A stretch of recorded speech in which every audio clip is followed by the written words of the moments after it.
Welcome back to the show. Today I have Hazzy with us. Thank you for joining us. He built a fitness empire, grew his own personal brand from 0 to over 700,000 followers on Instagram. I mean, he even pioneered his own type of fitness content. We're going to be talking about all that on the show. Thanks for being on the show. Yeah, thank you for having me, Antonio. Cool. So tell me a little bit about where your passion for fitness started. Yeah, so my passion for fitness started way before, most people start working out, right? Which is usually in your teenage or adult years. For me, I went way back in elementary school where I was skinny, I was anorexic, I was the typical guy that is easy to pick on and bully. So, that I had that going for me. And when I got into high school, completely different playground.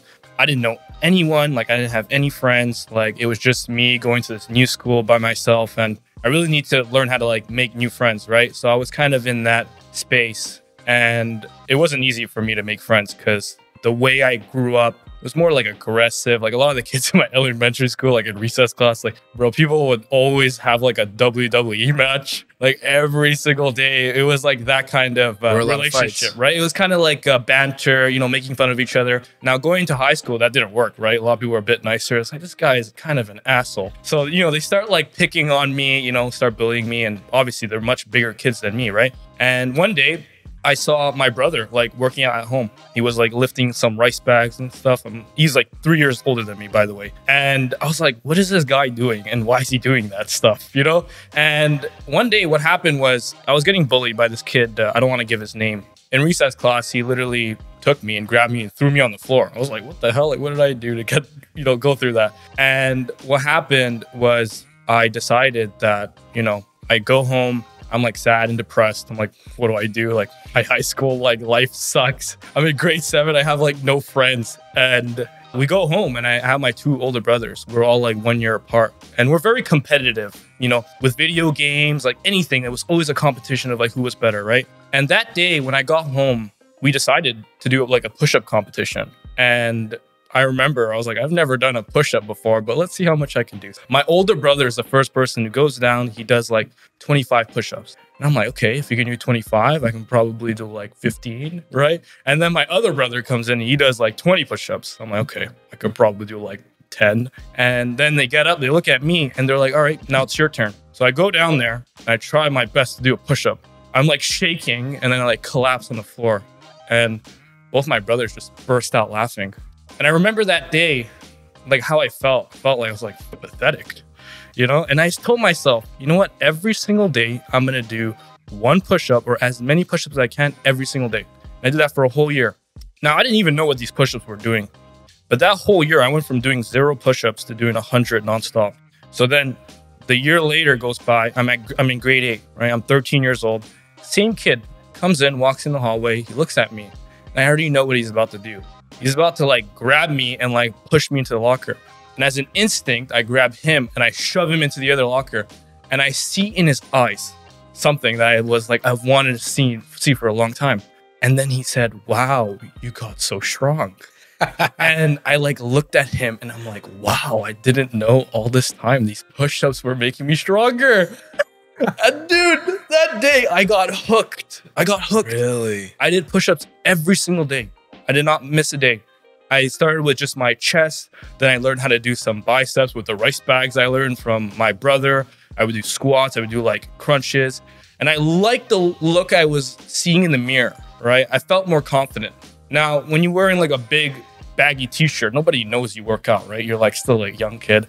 But I remember one time a girl, which I didn't really have a crush on, but it was a girl who walked past the hallway and kind of pressed into my shirt. And my Girls abdomen. do that, eh? Yeah. And she was wow, you have abs. And I remember I looked at that. I was damn, that was a nice reaction. I was all right, I'm going to train my abs even more. So that's what started it, man. It was just the affirmations I was getting from other people. And then the bullying stopped immediately because they're yeah, this guy's strong. I'm not going to pick a fight with him. And then what happened was as my confidence was getting more and more, people started respecting me. People wanted to be my friend, right? I was starting to get invited to the parties. And then I started having a reputation where people kind of knew me as a guy who works out, who's very consistent. And I took that to heart. You know, it's like, wow, like these guys like look up to me. It's kind of interesting. Some people you'll notice they're like jealous or whatever, but you kind of overcome that. That's where it started, like that. That's crazy. Yeah. No ego, just business. And did your brothers ever sign up for a gym, or is the rice bag still like? Yeah, good question. Right? So what happened was, you know, in high school, there's a lot of social dynamics, especially with girls and guys and like partying and stuff. So my brother Fahim, he's like, you're older than me. Okay. So like, think about this, right? I was in grade 9. My brother Fahim was in grade 10. My older brother was in grade 11, right? So we all like knew each other. Everyone kind of knew us. So my brother got like a YMCA membership for only a month. And when he got a YMCA membership, let me tell you, bro, I was working out for over 2.5 years, body weights, right? And then I was like, wait a minute, if he can get a gym membership, I can get a gym membership too. Now, to give you some context, like, you know, my parents are from Bangladesh, you know, like they came as refugees. We didn't have that kind of money where they would spend money on us in that sense, right? But I knew one way to like get that gym membership, and it always worked. I would literally like harass them for like a whole month, like 24 hours every day, like yell at my mom's here. I'm like, could you give me a gym membership, you know? And then she's like, no, I'm not giving you a gym membership. I already paid for your brothers, right? So then I was like, hey, what do I do? So I harassed my eldest sister. I was like, come on, like, please give me a gym membership. I can see her crack a little bit. So like, that's where the persuasion came in. I started persuading more. She's like, fine, I'll give you a membership for 1 month. And when I got that 1 month, bro, like I was hooked. It was like, I don't know if you ever played RuneScape.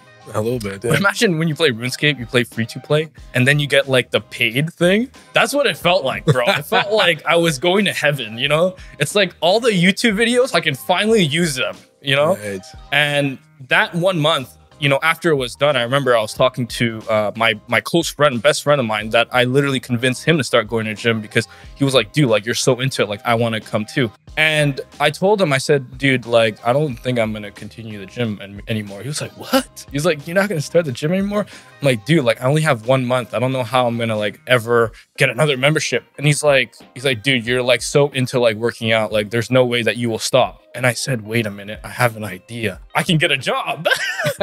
So at 15 years old, I like applied to McDonald's, right? I applied to like 10 different McDonald's. I got accepted to like the furthest one, like hour away. But I said, hey, as long as it's going to pay my gym membership, I'll do it. And that's what I did. And I literally went to the gym. Like I worked at 15 years old so I can go to the gym. That's crazy. Yeah. You had no other addictions besides that. Dude, I was like so addicted to like working out. I was so, I loved the results I was getting. I loved the way it made me feel. I enjoyed also the compliments. But there's also a lot of learning lessons that I got from, you know, being fit, you know, being jacked. It doesn't give you everything. You know what I mean?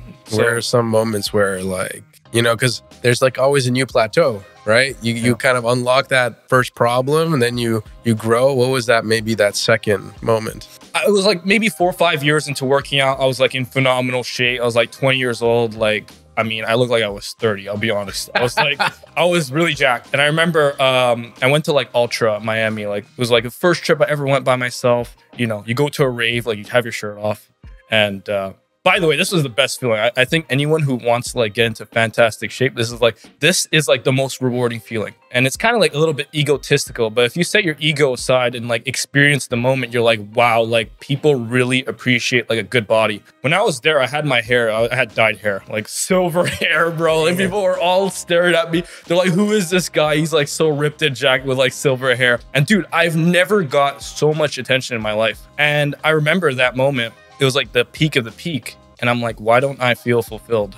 And welcome to the show. It's called No Ego, Just Business. You kind of just got there on your own. Yeah, I did. And yeah, I was literally like deeply asking myself, like, is this it? Like, do I just get a bunch of like validation from people that I don't really care about, right? Like, is this it? You were 20. Yeah, I was 20. You were in Miami, the peak. I was in Miami. I was at the peak.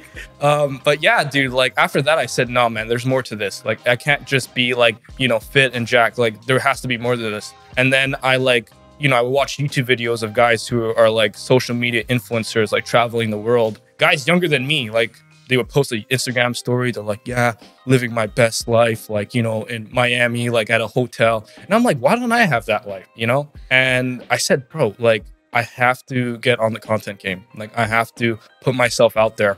But there was a lot of limiting beliefs I had about, you know, starting. I had all the fucking reasons why like it wouldn't work. How many followers did you have when you started?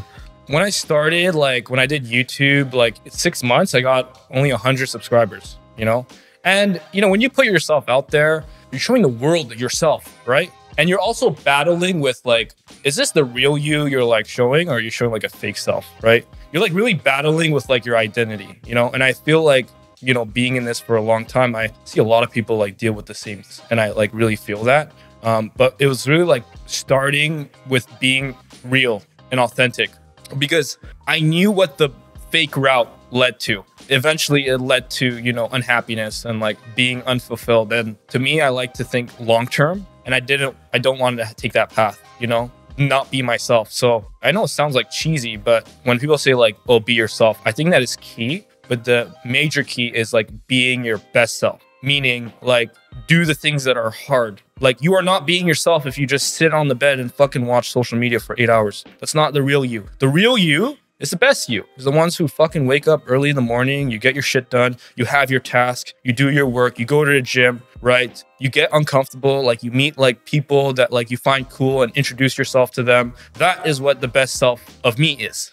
That's what I want to present myself as. And yeah, that's what I want to do. That's what social media really helped me do, is like expose aspects of me that I couldn't face. It's hard to face. Like, I'll be honest with you.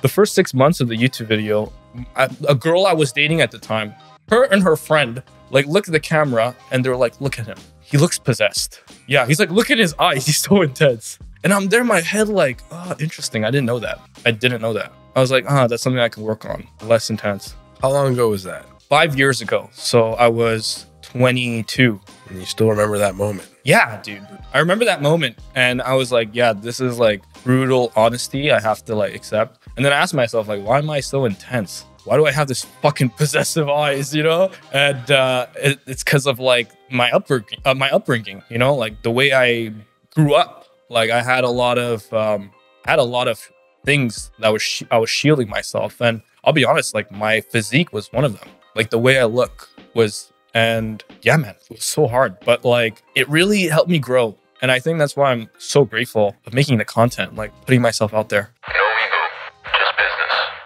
business. You've kind of built the business around that, right? So when you did YouTube for 6 months, and then what happened? You switched to Instagram, you kept at it. So I did YouTube for 6 months. I was spending like 15 hours a week, like editing a video. And I'm like, the return on investment I'm getting for the effort I'm putting in is it's not giving me the return I want. It's not satisfying. I had a mentor at the time who had a YouTube channel, and he had like at least 100K. So I had that belief, you know, that it was possible. And he gave me this piece of advice that I, really took to heart. He said, that moment where no one's watching you and it's just you and you're making that awkward content and you fucking suck, you fucking own that shit. Because if you own it, nobody can beat you. You're unbeatable. You beat yourself and you own that shit. And then you know what's going to happen? Suddenly people are going to be interested.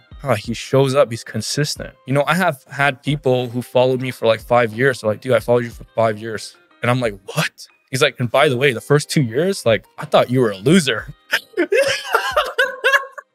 That's crazy. Yeah. And I was like, wow, I appreciate it, you know? And I put my heart on my sleeve, the fact that like I sucked, like I was awkward, but I owned it, you know what I mean? And that was like the best part. And I'm grateful that I took that, you know? Yeah.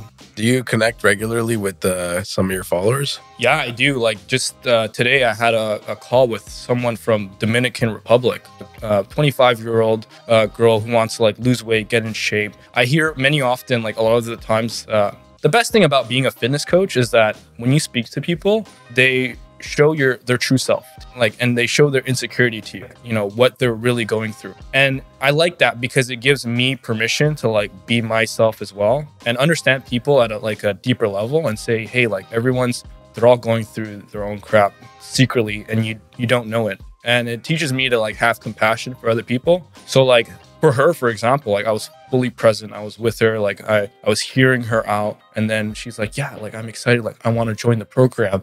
And I didn't even like convince her or anything. I just like had a simple conversation. She's like, yeah, I want to join. Like, so like, what's the process?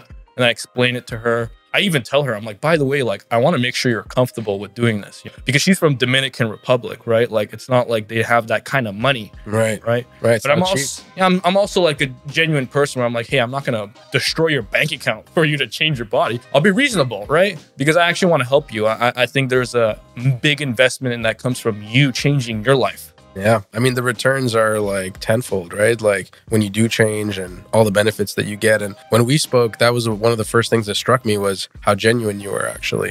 So yeah, I did really get the sense that you cared. Yeah. And yeah. Based on your story, I could see why. Thank you, man. I think the world needs more now. And this is my next 5-year plan because I just came back from EDC, which was like this crazy like weekend event, right?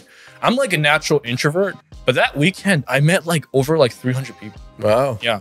I met so many people. And one thing I learned from that experience is that for the next 5 years, I'm going to have my heart on my sleeve, meaning like I'm going to be my real self, and people are going to accept me for who I am and not the front that I put. And I'll tell you this, I've had, many people who talk to me and they're like, dude, your content's sick. I love your content. And that makes me feel good. But it's also like, but they don't really know who I am. It's not really you. It's not really me. And I've had like people I've met like online in person and they've told me, they're like, dude, like you need to like put yourself out there and show the real you. Yeah. And that hit me. It's like, yeah, that's true. And maybe that means stepping away from fitness. Yeah, possibly. Right? Eventually. Yeah. Yeah, because, it's crazy how maybe sometimes the things that get us to where we are becomes the things that hold us back, to reach that next level. So that's definitely something I've realized for myself. So you went to this festival. Yeah. And man, cool. So, and that's the next chapter, to put your heart on your sleeve. It's crazy. Is there any other goal that maybe ties into that as well?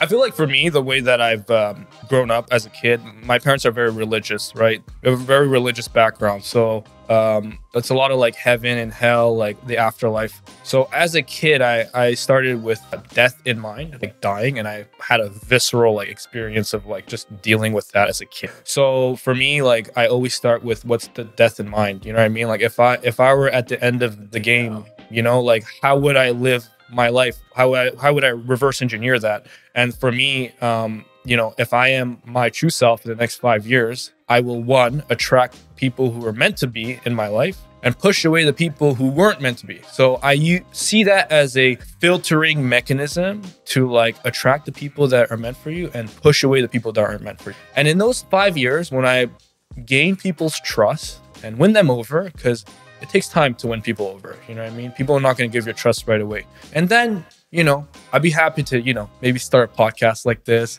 and like share the lessons that I learned that got to where I am. And it starts with like, bro, being uncomfortable, man, doing shit that's like that out of your comfort zone. You know what I mean? Like you, dude, you're doing this podcast, like, and I'm happy for you. Like, this is going to really help you grow. I'm not in for like the views and stuff. Like a lot of people get caught up in that. Yeah, we have no viewership. Yeah. But the best part is like, you're going to grow. You're going to like really become someone that you're going to be proud of. Appreciate it, man. Yeah, I mean, I see this as, I'd rather do this than grab a beer with my friends, actually. Meet like other entrepreneurs. And this story you're sharing with me is like, I believe it's part of why I was like, I had the success that I had is like, I always just loved those stories and all like my clients and colleagues, we always got that close. And yeah, so I appreciate you coming on. And I'm happy that it also aligns with where you want to be, right? Sharing your story. Yeah, dude. When you hit me up, I was like, yeah, let's do it. I'm excited. Cool. So tell me about your brothers. They're obviously very different from you, right? So I have two brothers. I have three brothers, by the way. I have a little brother, but my two main brothers, Fahim and Mahadi, they are different. One of my brothers, Fahim, he's very intellectual, very logical. He's very smart in the sense of like being technical in the little details. So I'll actually share it in this podcast, but a lot of people don't know. When are you releasing this podcast? If you release it? Like a month. Okay, in a month. Bro, in the past 3 years, we've been really working on building like a fitness app, like from scratch. Okay. Like completely from scratch. And he's like the genius behind it all. And that's what excites me every day is because we built this thing that we're so confident that's going to help a lot of people get the accessibility to like change their body in a way that they're going to really enjoy. And that's why like I love my brothers because they bring the best out of me. they're the type of brothers that they will support you 100%, but they'll be brutally honest with you. Like, no ego, tell you the absolute truth. Say, hey, you need to work on this. Yeah, this is going great, but you need to work on this. People want to see more of this from my older brother, Mahadi. He's like, I would consider him like a hard labored worker. He just fucking works. You know what I mean? And that's why I like him. He's, by the way, if you saw him, this guy's more jacked than me. I was going to say, I think I saw him be like dumbbell pressing like 200 pounds, like yeah, easy. He's an animal and he works hard. So I love both of them because they're very different. We complement each other. I'm more like laid back. Like I'm very like visionary. You're the like heart. Looking the big picture, like creative. Fahim's more like technical, like the small little details. He's more like anxious, more stressed in the sense of like because of the small details. And then I have my older brother who's like the hard labor worker who does the hard work. You know, I mean, someone's got to do it. Someone's got to do the hard work, you know? So like we complement each other. And I think it's a huge gift because I think a lot of people who do entrepreneurship, they fall into the solo, they do everything by themselves. But you just like you, as you know, when you build a business, like you need people around you. You do. You can't do this by yourself. What are you like most proud of them in their growth, right? Because you had your journey and they must have had a different journey. They must have changed quite a bit since you guys started. Yeah, that's a good question. Both of my brothers, they both graduated from university. Like they both got their degrees. And the best thing that I absolutely love about them, they didn't even need to do it. They dropped out. Like they didn't even do their career. They said, let's just join like what Hazzy's doing. Let's build something together. You know, that's great. And that was like crazy because to me, I'm like not the school guy. You know, I'm not into school. Like, when did you stop? When I got, let's say I was like 21, I was doing like my exercise science degree. I was personal training, and I had my first two clients. This was weird. My first two clients had a bachelor's in exercise science, and I'm like, why am I coaching them? Like they're supposed to know their stuff. So one day I asked one of the girls, I'm like, hey, do you mind like sharing me like your textbook of like what they teach you? And I look through it and I'm like, some of this stuff is like outdated. Some of this stuff is wrong. Like, how are you going to learn the theory and then like apply it through practice? You know what I mean? So that was my signal. Like, you need to get out. Like, this is not it, you know? And then I went to like this high level gym. I didn't know you needed like a degree, like a bachelor's degree, a master's degree to like get in. I only had like my 7 years of training. But the manager really loved me. He's like, dude, like I like you, but you're supposed to have like a degree for this, but I'll give you the job. So he gave me the job and I'm like, why do I need to go to school? I'm like hanging out with these guys who have master's degree, bachelor's degree. And then I realized something. Do I want to just make like 70, 80 grand a year? Like, is that it? And that's what I didn't like, right? Was like that ceiling. That there was a ceiling, like that's my maximum 70, 80 grand. I said, hell no. I want a ceiling that's infinite and fucking chase that, you know? And that's how I am. I'm very risky. Like I like risk. Like I like when it's uncomfortable. That's just how I'm wired, I guess. You know, that's how I really enjoy life. And that comfort I didn't like, you know? So I left that place and then I started training my own clients. I hopped gym to gym. Like train my clients, like literally like 30, 40 minutes. That's how I made my money during COVID. And then I would pump content online. No ego, just business. The growth, the 700,000 followers, it's only been over the last 4 years. Is that it? I would say the last 4 years. But like I started TikTok, I would say like over 5 years. Okay. And in 1 month, I got my first video to get like 1 million views. And that's like when everything like turned.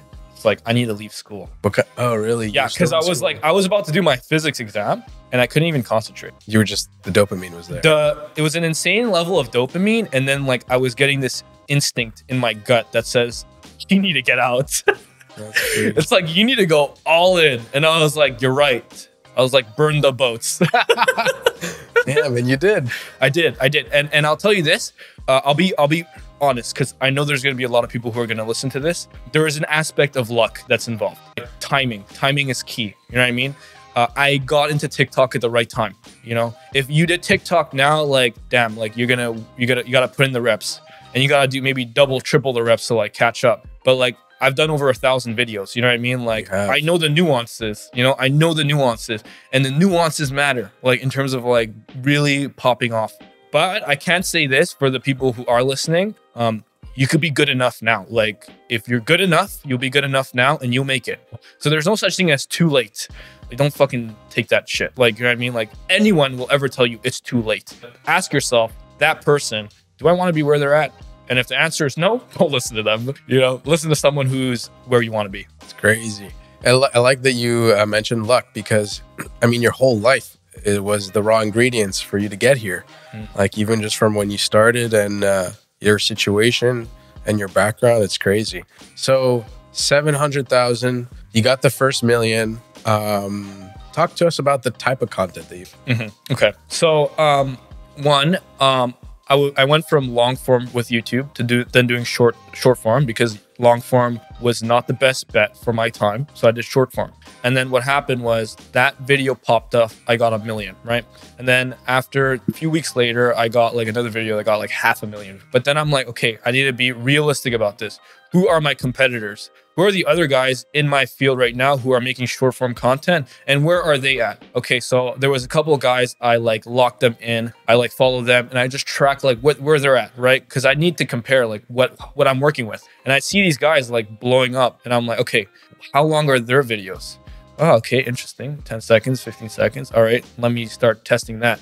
And everything was just a test. It was just like consistent videos, test. Okay, we noticed that the views gone up. All right, this is one adjustment that we can make. Let's look at the video. Does the video look good? Okay, these are the adjustments we're gonna make in terms of the angles that we're gonna take. All right, now let's take a look at the sound.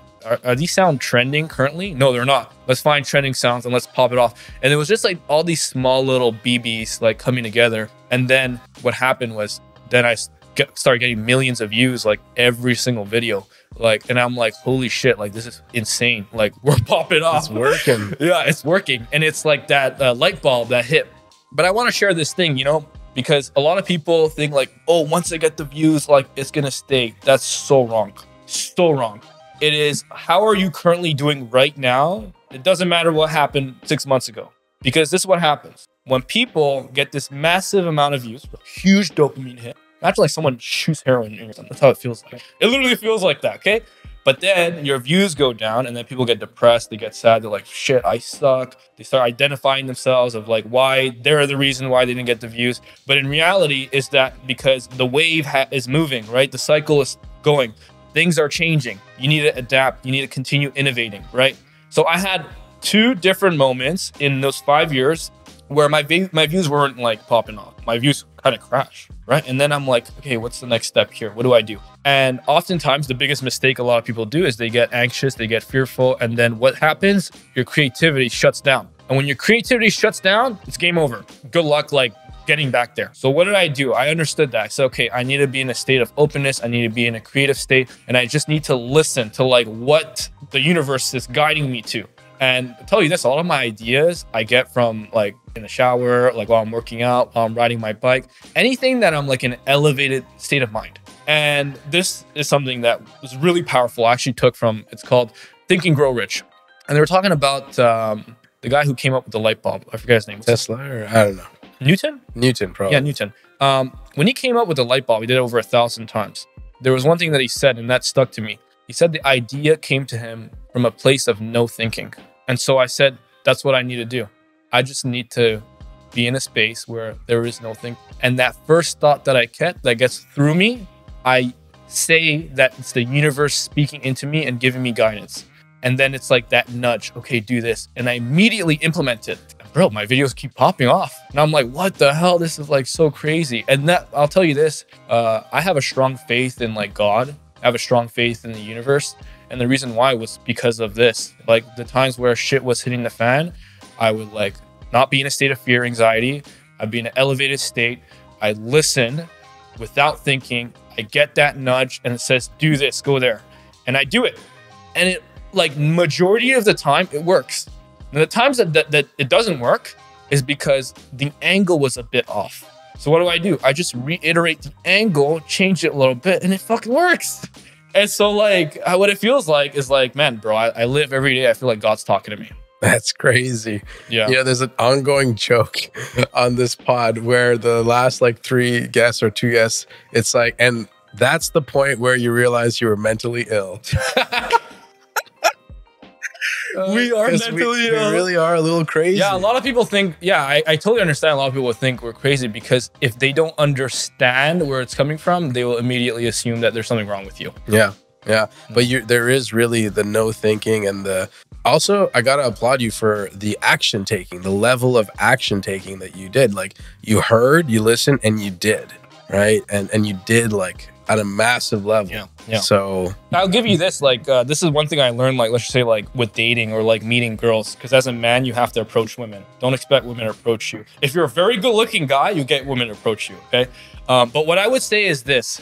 Imagine like you find a girl who's like very attractive. You're like, this girl, like I feel like she's really cool. I want to meet her.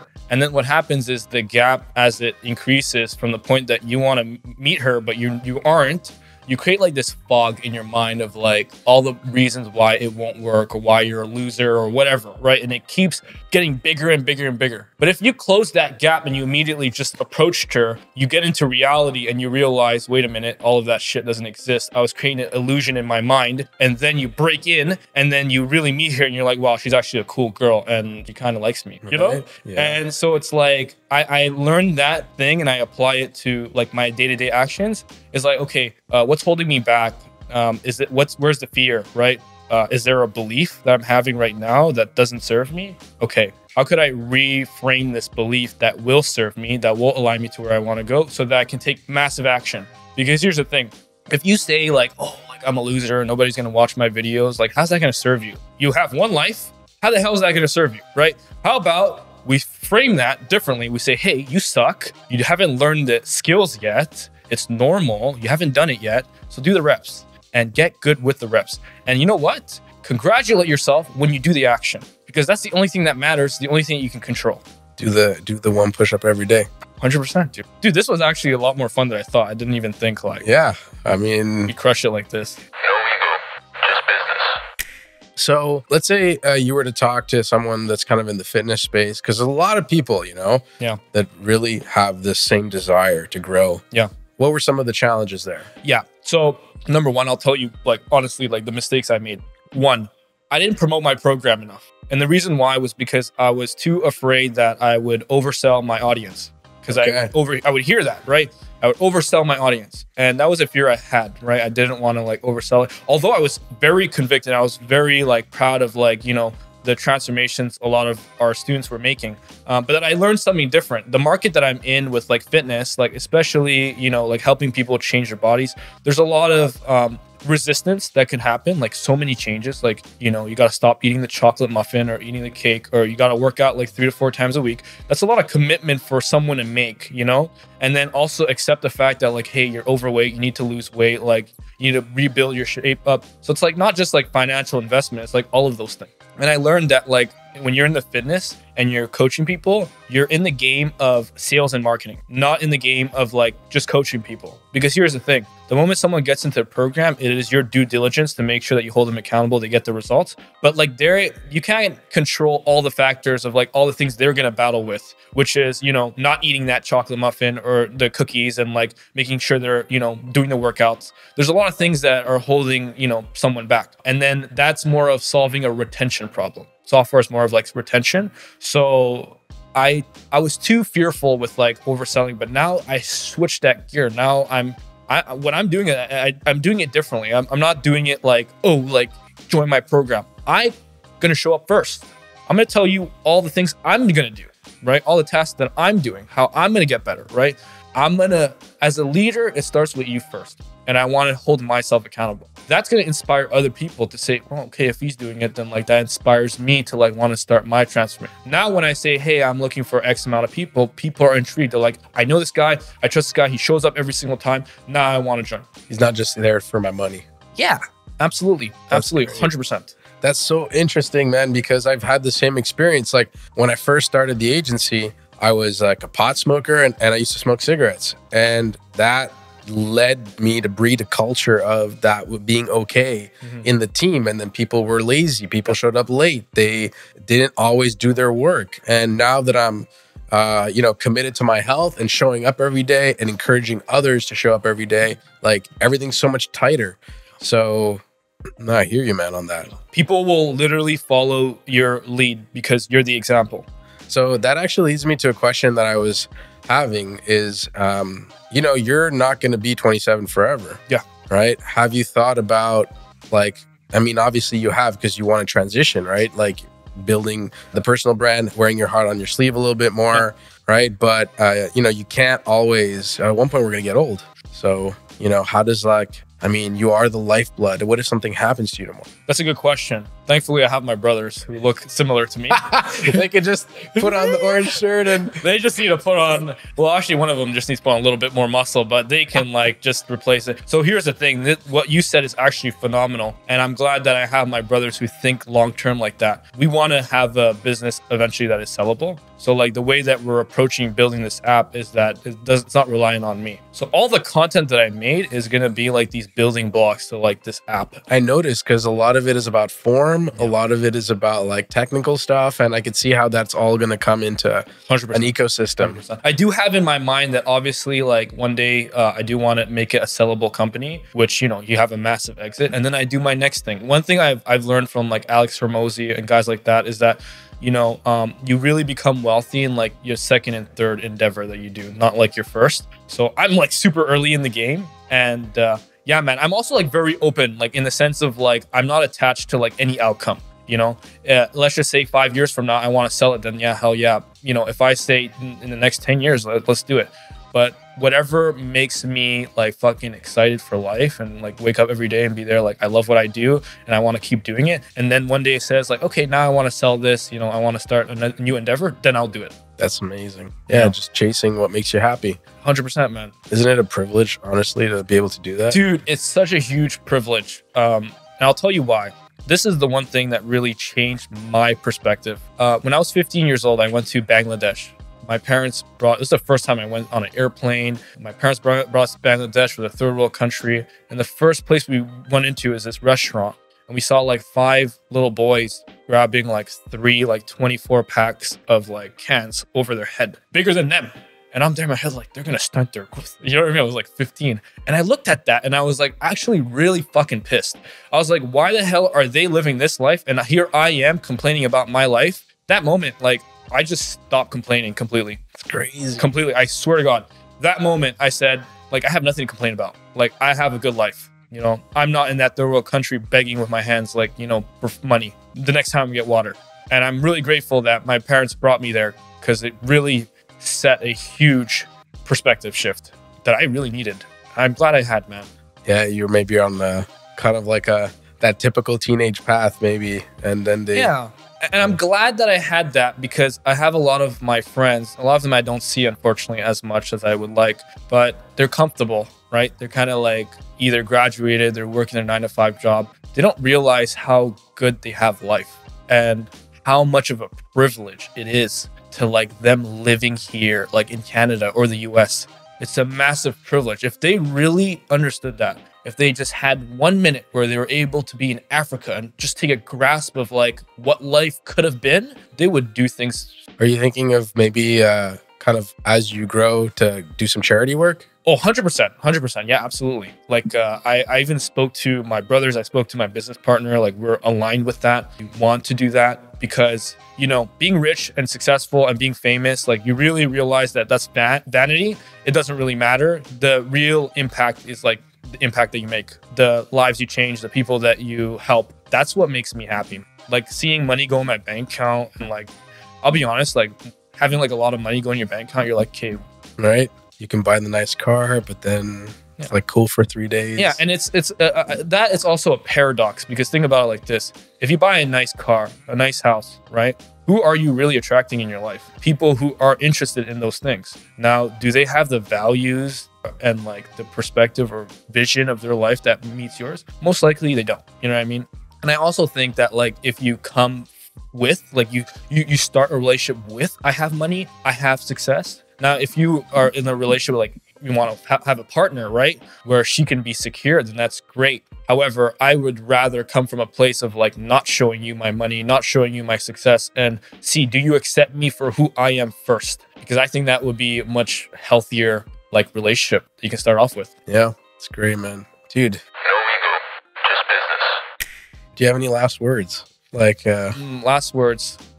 Who would be watching this? This is the question I asked. It'll be other entrepreneurs. Okay, other entrepreneurs. So people either in the marketing space or other owners. Yeah, it'll be like all walks of life, you know. Did you enjoy your time? Like with this? Yeah. Dude, I fucking loved it. It was awesome, man. Cool. It was so easy. What I would say for entrepreneurs is that I think entrepreneurs, they start entrepreneurship because they're deeply insecure inside in some ways. And we try to fill our insecurity with this outside. And what I would say is that if you want to be a truly integrated, fulfilled person, never reach outside of yourself and identify it. Always reach inside and find the value inside of you. So rather it being how much money you make or, you know, how your body looks, it's more about like how you treat people and what your values are. How patient are you? How compassionate are you? And that's what I learned from actually EDC. Really? Yeah. How?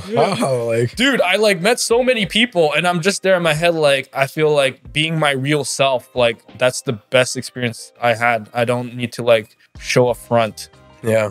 Yeah. I mean, you know, you showed up, you work hard, you're consistent. That's you. That's, you know, you got a lot of love to give. So it's good, man. Yeah, man. Thank you for having me on this podcast. And I put a lot of wish into making sure that you fucking become successful. Thanks, man. Appreciate it. Yeah. Thank you so much for joining us on the No Ego, Just Business show. If you want to be a guest, click the link below. See you on the next one.